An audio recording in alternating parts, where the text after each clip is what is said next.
Good morning. I think I'm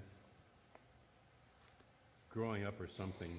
April 1st passed by, and I didn't play a single prank on anybody, anywhere. I don't know.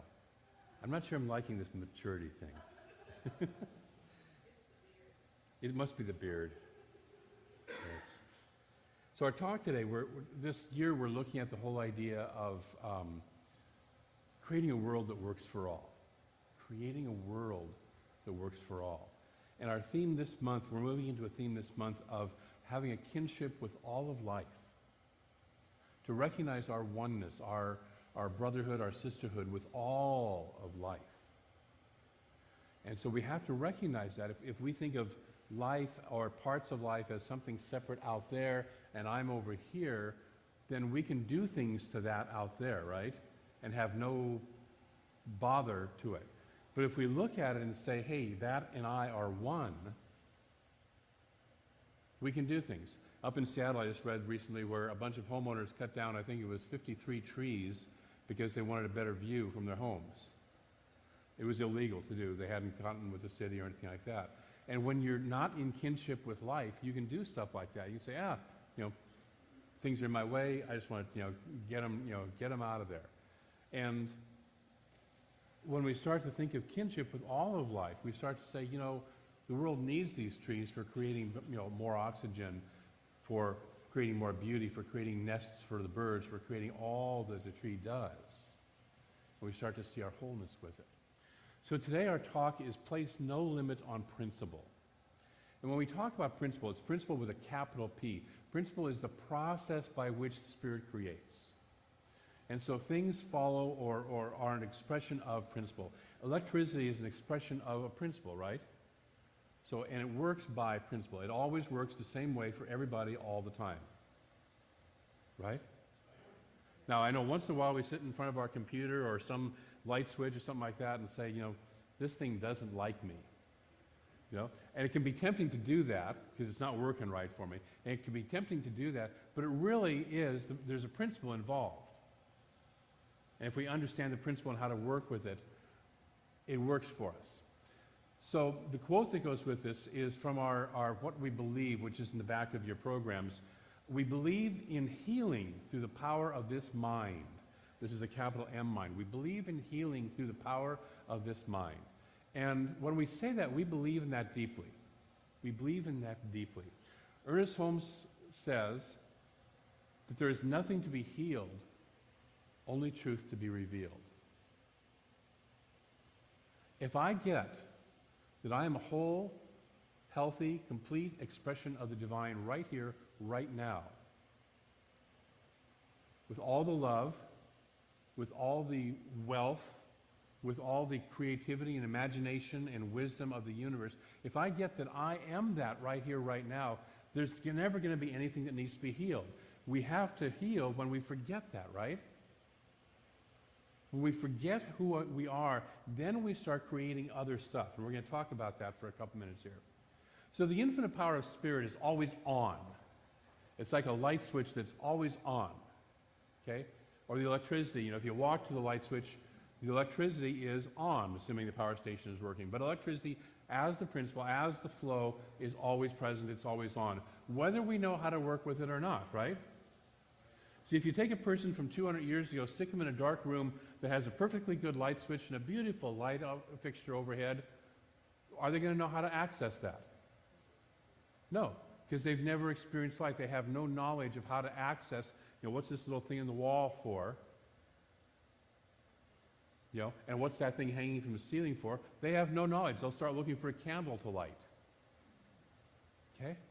So we're the same way. Oftentimes we're looking for candles to light when the entirety of Spirit, the power and the grace and the glory of Spirit is already available to us, and we haven't used it. Now the truth is we're always taking Spirit and using it. We're always taking this creative power, this creative principle, and we're always, always, right, using it. We're creating and creating and creating. And so the question then is, how am I using this, and to what end am I using this? power. Because this flow is constant. It's constant and it's full. There's no place where it's a diminished flow, right? There's no place where God kind of narrows down and it's got just a little tiny bit of trickle to give to you. The flow is on full. Boom! Here we are, right? We're agents of the divine. We can simply open up the hose full into our lives. Where are we directing that flow? And most of us are directing that flow. We use our minds to direct it. We use our imagery. We use our thoughts and words. And we use our feelings to direct it.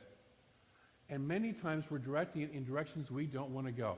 This is why worry is probably the worst thing you can do and the worst use you can do of your mind. Because worry is the negative imaging and the negative speaking and the negative feeling, or the inverse, if you will, the inverted use of spirit. If I'm sitting here going, oh, I feel that cold coming on, I'm worried about my finances, I can see myself not having enough money, where is my visual? It's on the not enough. It's on the what's not working. And so we are called to be, just like if we're an electrician working with electricity, we're called to be on top of things all the time, right? You don't want to have an electrician who's not paying attention or working on electricity, right? You know, live wires, maybe high voltage. You know, you don't want to have that. You want to have a focused electrician. You want to have a focused brain surgeon, right? You want to have somebody who's focused on what they're supposed to be doing. And that's how we have to live our lives, is with that focus. Now, if we're completely open to and aligned with Spirit, our good would just flow. We'd have these lives that would be just one joy after another joy. There's a phrase in the Bible of moving from from glory to greater glory. Wouldn't that be a great life? It's available. But we have impediments, don't we? I've been rereading the Four Agreements to prepare for this class. And the first chapter of the Four Agreements is actually not about any of the agreements. It's called the domestication of basically the species. We are all hypnotized into believing life is a certain way. Sorry, that's the bad news of today. We're all hypnotized into believing life is a certain way. And we're taught life has to be difficult. Life has to be hard. You have to earn your money. We all get sick. This is what happens after a certain number of years of being on the planet to your body, etc., etc., etc. And we're all told this over and over, and it's in a collective, huge, deep consciousness. Is it true? As in capital T, truth? No. But it's true for us because that's what we have chosen to believe, and that's how we've chosen to focus the energy of spirit. The truth is, we're actually free of that. But it takes a great deal to get ourselves actually free of that. This is what Jesus talks about when he says, I have overcome the world. I have overcome the world. I have overcome the race consciousness of the collective mind. I've actually been able to stand here and be strong enough in my own knowing of truth that I can look at everything. We looked at this last week. I can even look at death and know that I can overcome death. Okay? So the call for us as religious scientists, because the good news about us is we at least know that there's a power and we can use it, right? I mean, probably 2/3 of the world doesn't even know that. They're like the guy in the room with the light switch that doesn't know that they can flip on a light switch, okay? We at least know that we can use it. I love Michael Beckwith's conversation about that there are light sleepers and heavy sleepers. You know, and the heavy sleepers, the ones who are banging around in the world, have no clue of what's going on. And we're light sleepers. We're at least aware that we are ignorant. We are at least aware that we don't know everything, but we are starting to look. We are starting to wake up. We are starting to become more aware of that. So the impediments that we have are fear.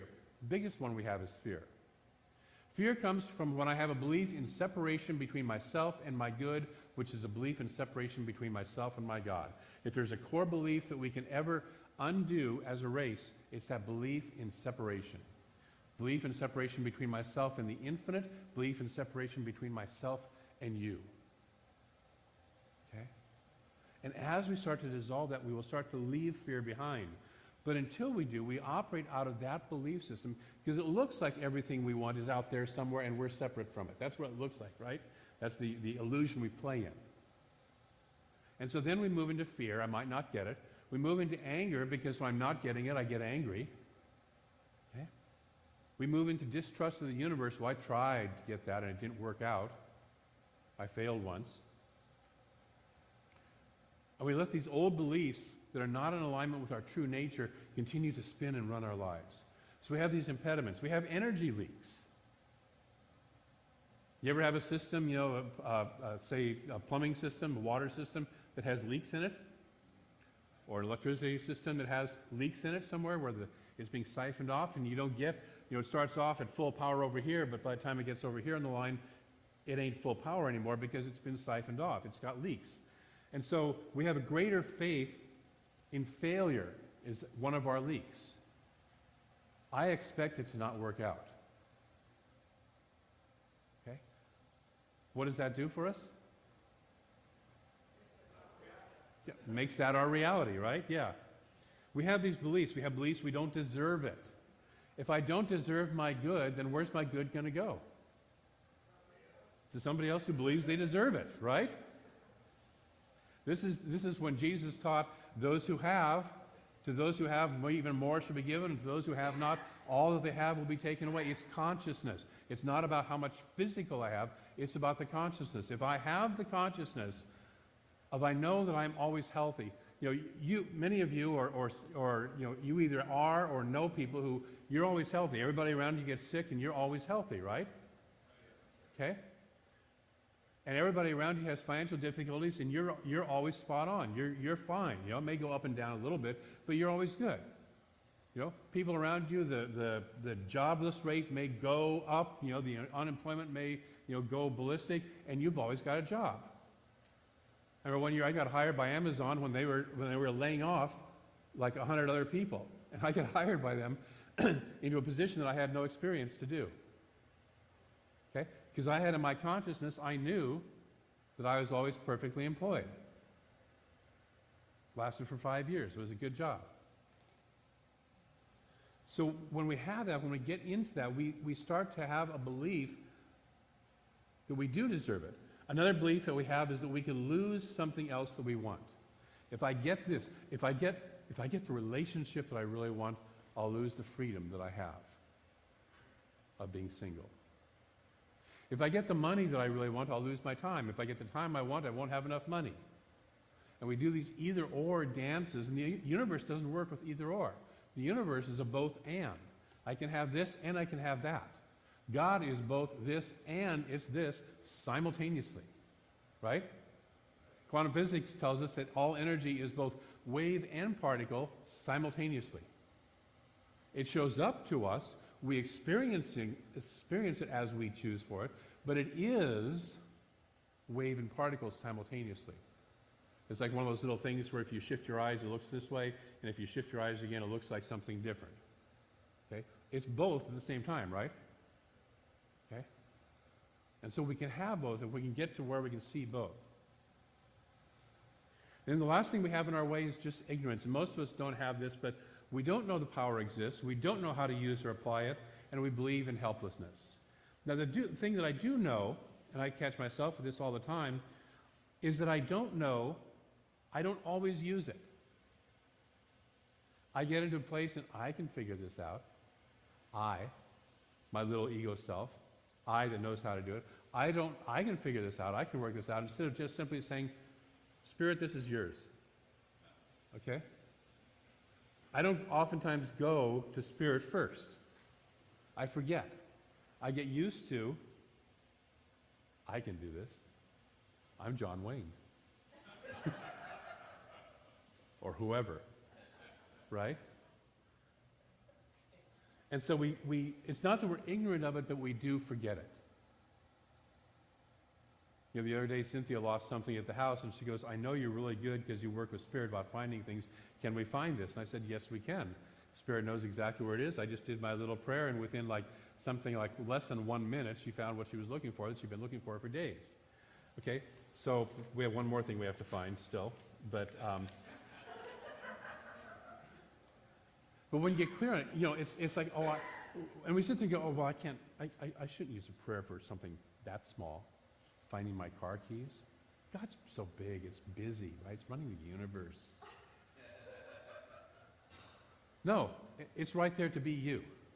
It's right there for you to find your car keys using it.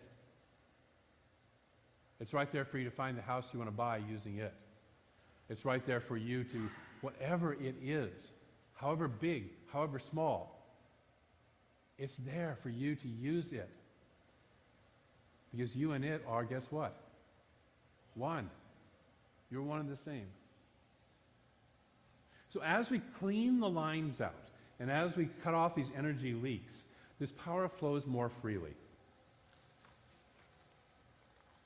Ernest Holmes in Living Without Fear says, we must take the science of mind into everyday life. Everyday life.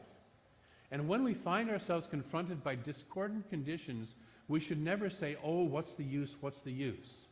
But rather say, there is something, and that's a capital S something, there is something in me which is greater than this condition, and it can dissolve it. You ever do that? You ever look at a condition and sit there and go, wait a minute. God's bigger than this. God is bigger than this. And I'm one with God. God can dissolve this condition. God can work out a solution for this condition no matter what, whether I can figure it out or not. He says we have the privilege and the power to do this. And if we use this ability properly, it will be productive of salutary results. Now, I love his wording there, productive of salutary results. What he simply means by that is the results of Spirit are always a win-win and a blessing for everyone. When I start working with a condition that I want to dissolve, and I'm using Spirit to dissolve it, but I'm using Spirit to work my way through it, it finds a way to do it that is a blessing for everybody involved. We sometimes don't see that way to do it. Okay? So it's the invitation to use that for everything. A minister that I know, Reverend Dore Patlian, had cerebral palsy as a child, and his mother was a religious scientist. And she healed him of that cerebral palsy through spiritual mind treatment. And he says that his mom met Dr. Ernest Holmes at one point in time, and Ernest Holmes told her, he said that the boy would be healed, but that she must first learn to see him as a perfect creature of a perfect God and not as a poor crippled child. See, where we get stuck is we tend to look at the circumstances out here and say that's our reality, right? But where do those circumstances come from? They came from within us. At some point in time, consciously or unconsciously, we or a group of people around us, whatever, in that hypnosis, created these circumstances around us. When we say, time out, wait a minute, I'm going to create a different image. I'm going to hold a different thought. I'm going to manifest a different result. Then stuff starts to shift. Now, the first thing that happens when you do that is nothing. Okay? And you have to walk through that appearance of nothing happeningness, because oftentimes it accompanies. Sometimes we get very quick demonstrations, right? But sometimes the stuff that's been with us for a long time, because we've been going in that direction, we have so much inertia and so much belief right in the cells of our body, it takes a while to do that. It takes, we were at the convention having somebody talk who was talking about it takes, 66 to 100 days to change a habit, I think it was. We used to be told it was 21 to 30 days. It's longer than that. It's like 2 to 3 or 4 months to really ingrain a new way of being into our life. And so if your way of being has been a certain way, and you're now changing it, it takes a while to continue to do that to where you and it become one with each other, and that truly becomes your way of being, not just a passing thought. And so a lot of metaphysicians, if it doesn't happen within 3 days, say, well, maybe I should move on to something else. Maybe I'm, this is my favorite one, I'm just meant to have it this way. It's just meant to be. And I always love people like that. I ask them, so who is it that's meaning for it to be? Where's the great meaner in the sky that means for you to have this, that has this written down agenda? Diana, you're meant to have this, okay?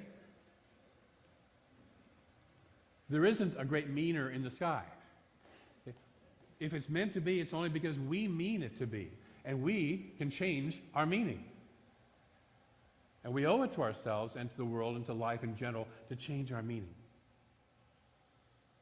So when we start to see things differently, when we start to say, I'm going to shift and change, it becomes uncomfortable. Because we're taught, of course, one of the great virtues is we don't lie. And what we're taught also is that which we see in front of us is truth, right? Is fact. Even if it's not. And so if I start to say that's not the truth is what I choose, the first thing we're going to feel is kind of a little, I get it in the gut. Ugh, discomfort, right? I remember the first time I was told I think I've talked about, I know I've talked about this in class. I was in a personal growth workshop that invited me to change how I greeted people. Instead of saying I'm just hanging in there, I'm just getting by, which is where I was 30 years ago, to start saying I feel great. When somebody says, how you doing? I'm doing great. I couldn't do great. I couldn't say it. The words wouldn't even quite come out of my mouth. I couldn't experience it. But I finally agreed, and the instructor worked with me, and we agreed that I could say I'm doing good. I could get to good, okay? And the first 2 months I was doing that, my stomach, I practically wanted to puke every time I said that, okay?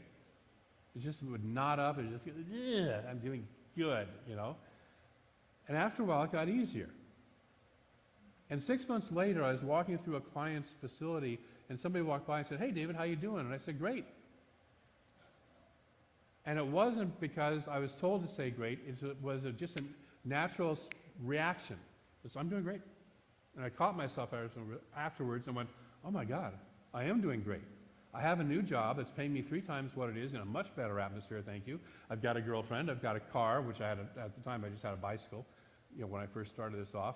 You know, I had all this stuff was happening. I am doing great. But for that first couple months, it felt like a lie. It felt awful. It felt, this is not who I am. Okay? And so when you start to change and start to move in the direction you want to become, it will feel like you're not being you. And you're right. You're not being you.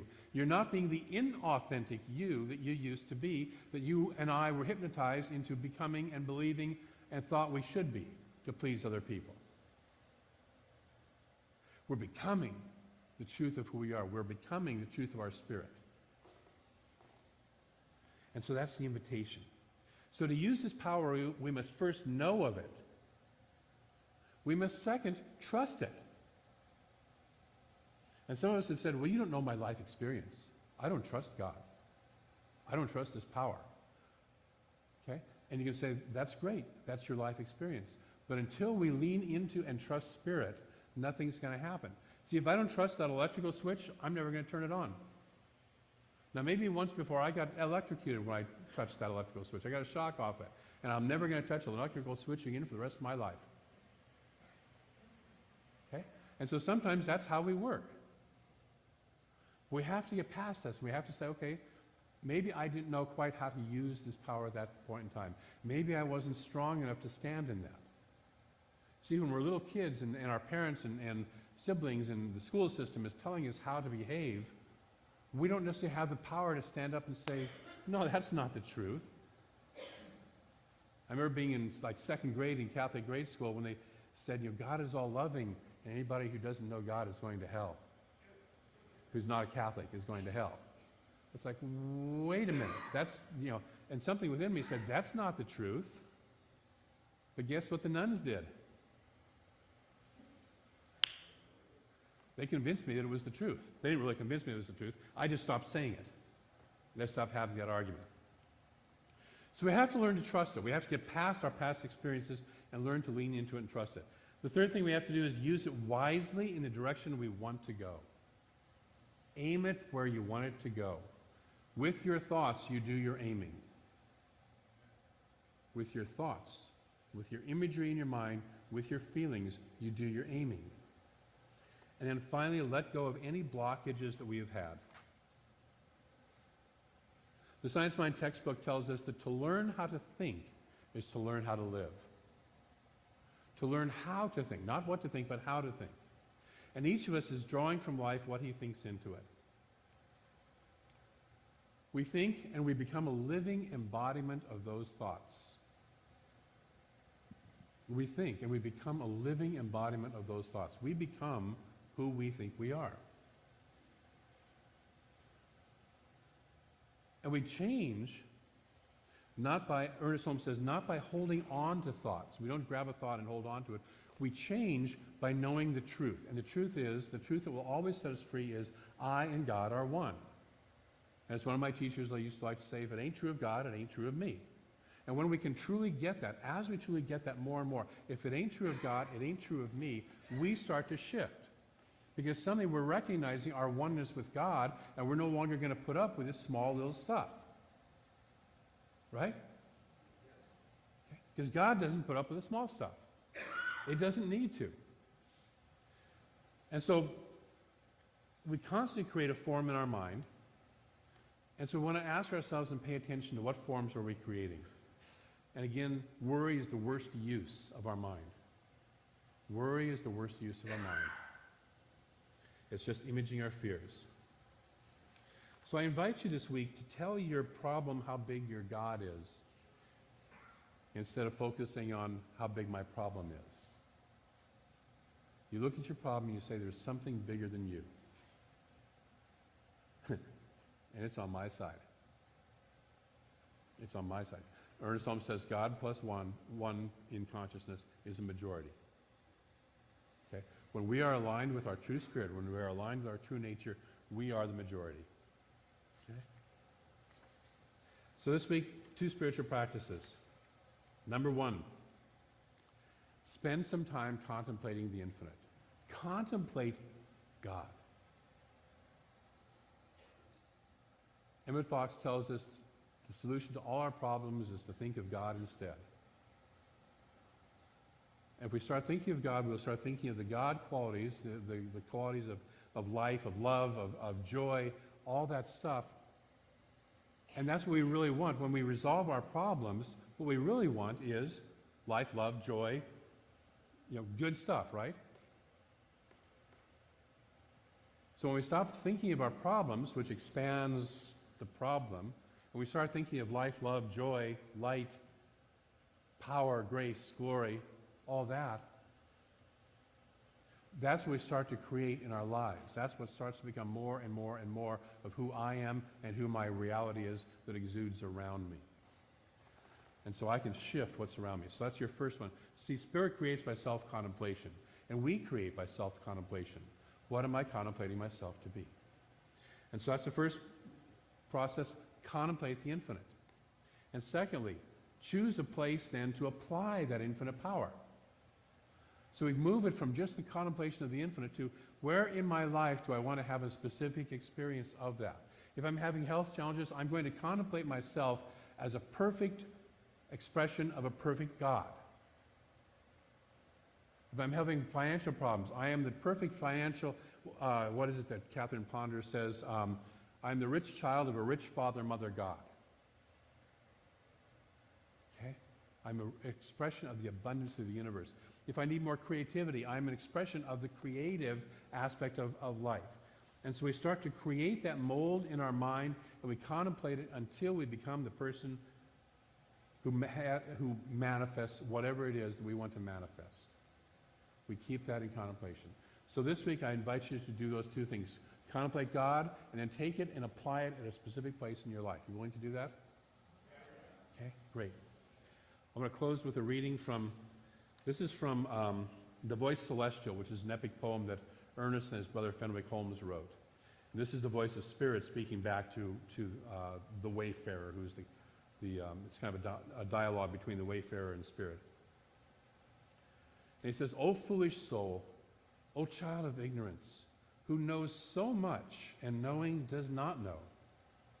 I come to thee as I to Moses came, unstopped his eyes and showed the Holy Land." I want to stop for a minute and take a time out, because we opened with the reading of the Bhagavad Gita, where Krishna unstops Arjuna's eyes. Basically, Arjuna is looking with the external eye, and you can't see God or the promised land with the external eye. You have to look at it from the internal eye. Okay? And so we have this same metaphor going here, between the Bible with Moses, the story with Arjuna. We have to see with a different eye than the one that we look at outer circumstances with. To know too much is to not know at all. The vessel full, too full, to hold the waters drawn from deeper wells, cannot contain the draughts more newly drawn. For how can wisdom gain from knowledge, if knowledge be that which is untrue? 1,000 falsehoods never make a fact. Turn then from thy half-truths, thy mortal mind, and go with me. Nay, not to distant stars. The way of truth is never out, but in. The way of truth is in. The way that you will start to shift your life is working with that inner eye that says, I'm not going to look at the external circumstances. I'm going to, as Jesus said, go within my closet, go within that place within, and work from that place. So let's move into prayer. Let's move into that place within. And allow ourselves to open the inner eye, open the inner ear, open the inner heart, to where we truly see the infinite, to where we truly see the light and the life and the love, the magnificence of the one and only life there is.